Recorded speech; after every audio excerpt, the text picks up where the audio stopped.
Restrictions on Academic Learning in After-School Programs by Joanne Tseng.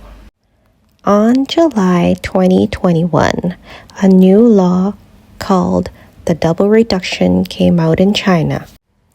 It was also known as the 720 policy, or the opinions on further reducing the burden of homework and after-school training for students in compulsory education, that was released by the General Office of State Council. There were two things they wanted to reduce the burden of heavy homework or assignments, as well as the burden of after-school programs. So why was the change necessary? Well, the government thought Chinese families invested too much in their children's education just to keep them competitive with the society they're living in.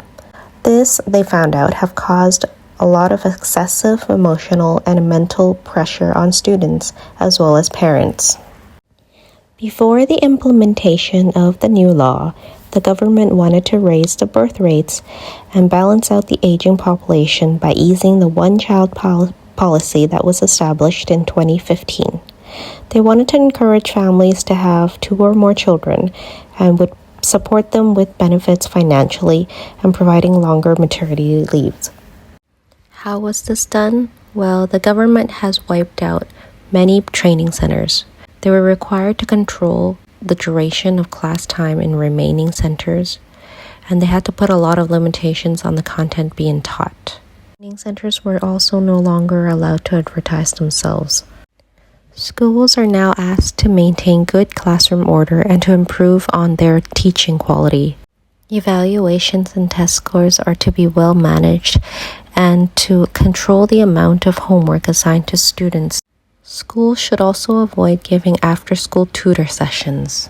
Now on to some of the advantages of the double reduction, which includes the overall decrease in student level of anxiety and depression. Students are also now able to spend more time on improving their social and team-building skills. The government also believes that children should spend more time on physical activities, all of which will lead to better employment in the future as they achieve good mental health.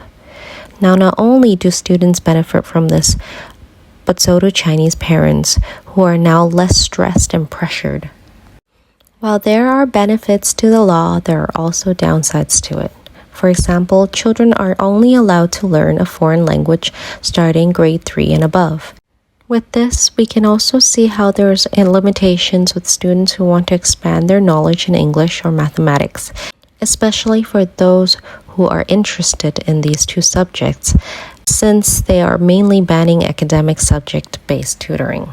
Another challenge we see here is how it leaves students who live in the suburbs with no choice but to continue their demands for extra tutor classes, as the public schools there in rural areas do not offer quality education that is on par with Tier 1 cities, whom all are trying hard to pass the inevitably competitive Gaokao university entrance test. We also see parents with their limitations in the options of extra classes in terms of their choice of teachers and location, because everything is to be learned at school only. So how it really affects us as a kindergarten? Well, there's the additional pressure on schools and teachers to create better and stronger learning content. This may also involve a huge reconstruction of curriculum for the school as a whole. Teachers are also asked to encourage students the right amount of workload without overwhelming them. As a Montessori teacher, it has been a plus for us because it has allowed children to be true Montessorians, as you can see in this video. Here, as you can see, children are not able to freely choose what they want to learn at school. In my case, I teach children 3 to 6 years of age, and they love art. Here you see children being creative with their Chinese rice dumpling arts and crafts, without being given too many instructions by teachers. We also found that by giving less homework, there was an improvement in sleep and therefore more time to spend on extracurricular activities and time spent with family and friends. Thank you for watching.